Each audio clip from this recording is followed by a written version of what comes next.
Chapter 8. The Queen's Croquet-Ground. A large rose tree stood near the entrance of the garden. The roses growing on it were white, but there were 3 gardeners at it, busily painting them red. Alice thought this a very curious thing, and she went nearer to watch them, and just as she came up to them, she heard one of them say, "Look out now, 5, don't go splashing paint over me like that." "I couldn't help it," said 5 in a sulky tone. 7 jogged my elbow. On which 7 looked up and said, "That's right, 5. Always lay the blame on others." "You'd better not talk," said 5. "I heard the Queen say only yesterday you deserved to be beheaded." "What for?" said the one who had spoken first. "That's none of your business, too," said 7. "Yes, it is his business," said 5. "And I'll tell him it was for bringing the cooked tulip roots instead of onions." 7 flung down his brush and had just begun, "Well, of all the unjust things," when his eye chanced to fall upon Alice as she stood watching them, and he checked himself suddenly. The others looked round also, and all of them bowed low. "Would you tell me," said Alice a little timidly, "why you are painting those roses?" 5 and 7 said nothing, but looked at 2. 2 began in a low voice. "Why, the fact is, you see, miss, this here ought to have been a red rose tree, and we put a white one in by mistake. And if the Queen was to find it out, we should all have our heads cut off, you know. So you see, miss, we're doing our best afore she comes to—" At this moment 5, who had been anxiously looking across the garden, called out, "The Queen! The Queen!" And the 3 gardeners instantly threw themselves flat upon their faces. There was a sound of many footsteps, and Alice looked round, eager to see the Queen. First came 10 soldiers carrying clubs. These were all shaped like the 3 gardeners, oblong and flat, with their hands and feet at the corners. Next, the 10 courtiers. These were ornamented all over with diamonds, and walked 2 and 2, as the soldiers did. After these came the royal children. There were 10 of them, and the little dears came jumping merrily along hand, in couples. They were all ornamented with hearts. Next came the guests, mostly kings and queens, and among them Alice recognized the White Rabbit. It was talking in a hurried, nervous manner, smiling at everything that was said, and went by without noticing her.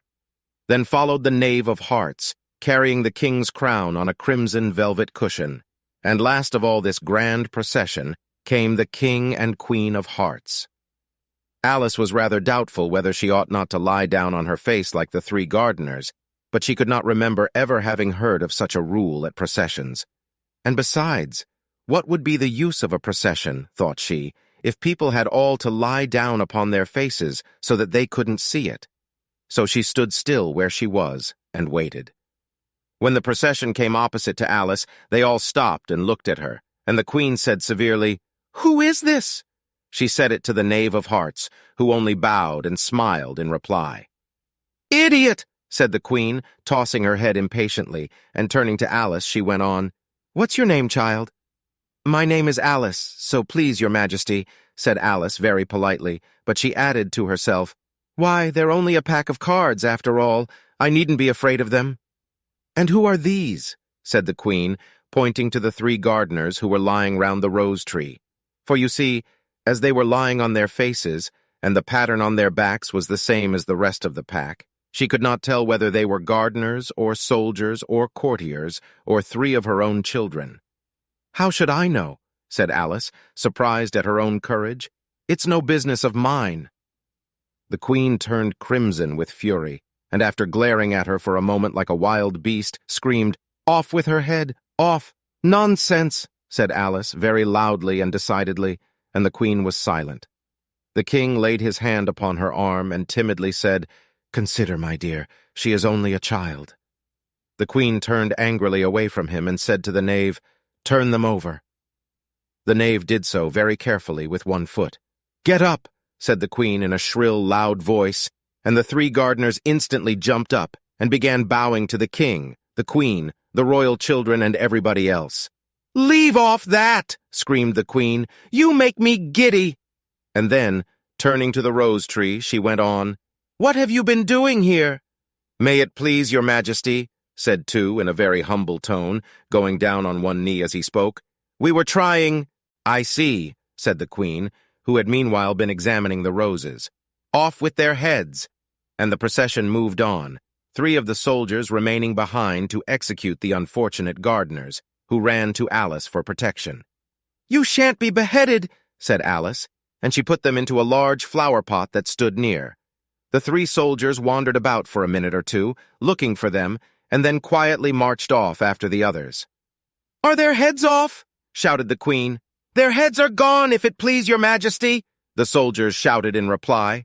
"That's right," shouted the Queen. "Can you play croquet?" The soldiers were silent, and looked at Alice as the question was evidently meant for her. "Yes," shouted Alice. "Come on, then," roared the Queen, and Alice joined the procession, wondering very much what would happen next.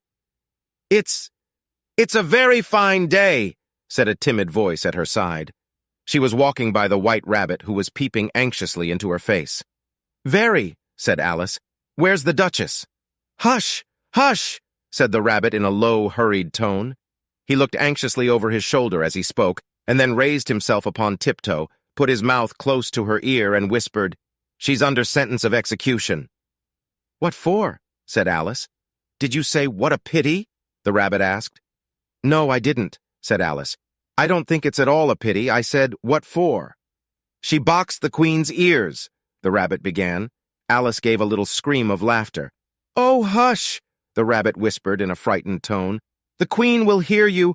You see, she came rather late, and the Queen said, 'Get to your places!'" shouted the Queen in a voice of thunder, and people began running about in all directions, tumbling up against each other. However, they got settled down in a minute or two, and the game began. Alice thought she had never seen such a curious croquet ground in her life. It was all ridges and furrows. The balls were live hedgehogs, the mallets live flamingos, and the soldiers had to double themselves up and to stand on their hands and feet to make the arches. The chief difficulty Alice found at first was in managing her flamingo. She succeeded in getting its body tucked away, comfortably enough, under her arm, with its legs hanging down. But generally, just as she had got its neck nicely straightened out and was going to give the hedgehog a blow with its head, it would twist itself round and look up in her face with such a puzzled expression that she could not help bursting out laughing. And when she had got its head down and was going to begin again, it was very provoking to find that the hedgehog had unrolled itself and was in the act of crawling away. Besides all this, there was generally a ridge or furrow in the way wherever she wanted to send the hedgehog to, and as the doubled-up soldiers were always getting up and walking off to other parts of the ground, Alice soon came to the conclusion that it was a very difficult game indeed. The players all played at once without waiting for turns, quarreling all the while and fighting for the hedgehogs, and in a very short time the Queen was in a furious passion and went stamping about and shouting, "Off with his head!" or "Off with her head!" about once in a minute. Alice began to feel very uneasy. To be sure, she had not as yet had any dispute with the Queen, but she knew that it might happen any minute. And then, thought she, what would become of me? They're dreadfully fond of beheading people here. The great wonder is that there's anyone left alive. She was looking about for some way of escape, and wondering whether she could get away without being seen, when she noticed a curious appearance in the air.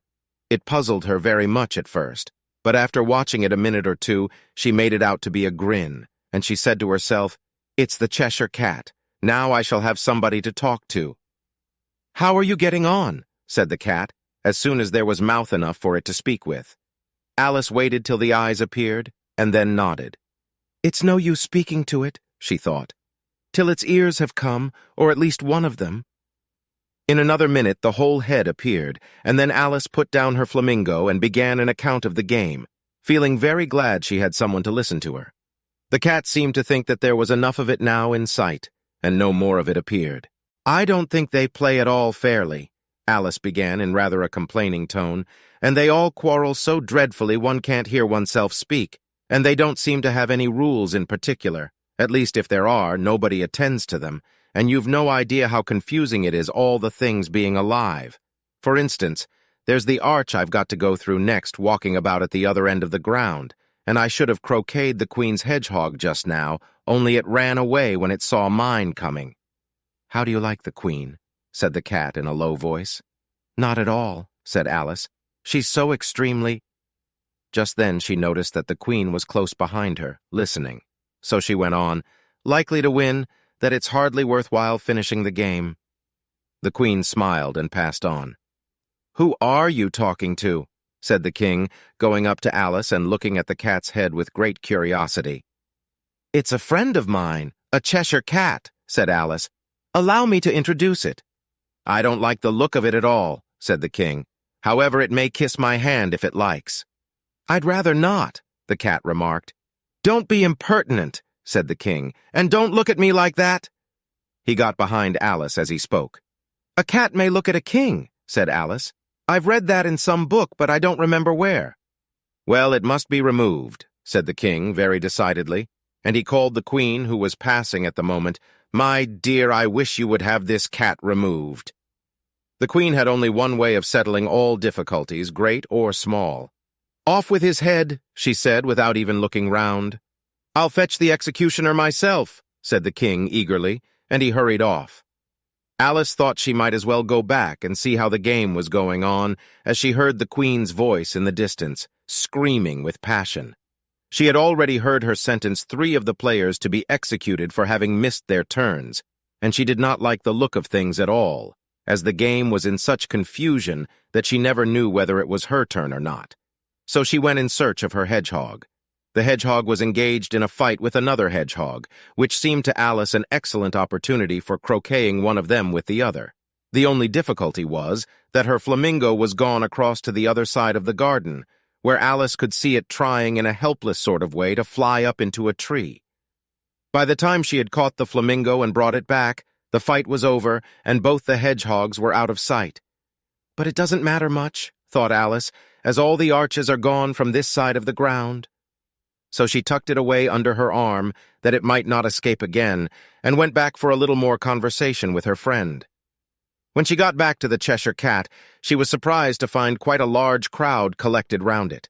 There was a dispute going on between the executioner, the king, and the queen, who were all talking at once, while all the rest were quite silent and looked very uncomfortable. The moment Alice appeared, she was appealed to by all 3 to settle the question, and they repeated their arguments to her, though as they all spoke at once, she found it very hard indeed to make out exactly what they said. The executioner's argument was that you couldn't cut off a head unless there was a body to cut it off from, that he had never had to do such a thing before, and he wasn't going to begin at his time of life. The king's argument was that anything that had a head could be beheaded, and that you weren't to talk nonsense. The queen's argument was that if something wasn't done about it in less than no time, she'd have everybody executed all round. It was this last remark that had made the whole party look so grave and anxious. Alice could think of nothing else to say, but, "It belongs to the Duchess. You'd better ask her about it." "She's in prison," the queen said to the executioner. "Fetch her here." And the executioner went off like an arrow. The cat's head began fading away the moment he was gone, and by the time he had come back with the Duchess, it had entirely disappeared. So the king and the executioner ran wildly up and down looking for it, while the rest of the party went back to the game.